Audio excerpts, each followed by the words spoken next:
Now, if it's a civil case, like say malpractice or negligence, malpractice is based on the standards of care, and you have to define it. Or if it goes to court, and people will bring in people from your profession or bring in experts to tell everyone what the standards of practice is. And malpractice is you didn't practice according to standard. That's pretty much what it means.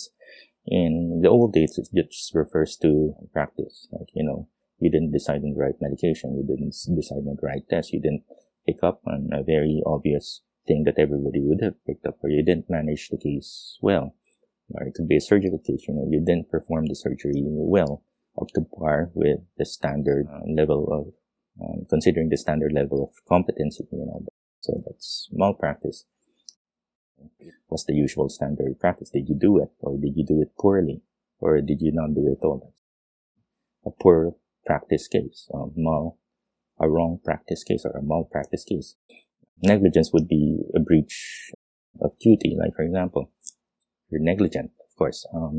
So, for example, a health provider or a doctor, and so you have a duty, and you're in charge of taking care of the patient. So there are certain duties and obligations to that patient. You have to be doing something.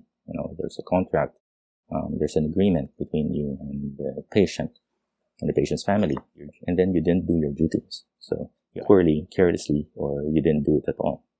That's a place where the informed consent case can come in. Like, for example, you didn't do it at all. You didn't do CPR and you didn't get the consent, or you have a poorly obtained consent or an legally invalid consent. So, and you didn't do the CPR. So it's this breach of duty, or you send the patient home, or you force the patient to go home. That's an invalid, illegal consent.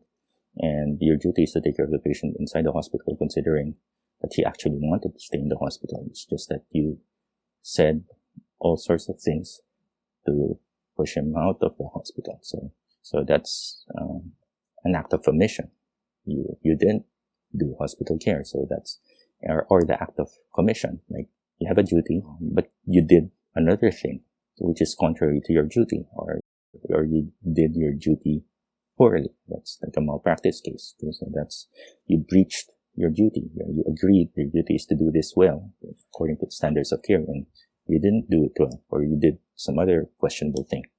Okay, so now, for example, there's a disease and it pays you better if you actually go for surgery, but the actual standard of care, if you look for literature, you shouldn't be doing surgery on these cases. But the surgery give you a lot of money so that you can buy an expensive car or go abroad or whatnot.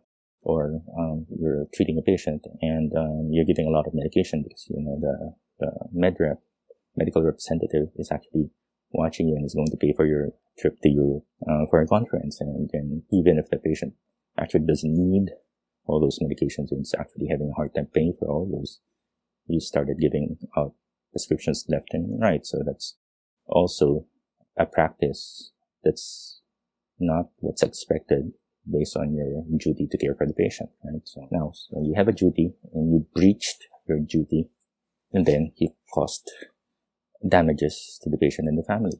So it could be emotional, it could be financial, it could be physical, it could be all sorts of damages, right? So you harmed the family. So damages can, it's a legal term. Like, we don't say you damaged the patient. Although every now and then we say something like that, you damaged the person, but it usually means something else. So damage, as far as the lawyers and the courts are concerned, means harm. You harm the patient emotionally, legally, financially, or whatnot, by not performing your duty or performing your duty poorly. And then all the plaintiff or the patient or family needs to do is just show that there's a proximate cause between the breach of duty and the harm it caused, or the damages, the breach of duty and the damages.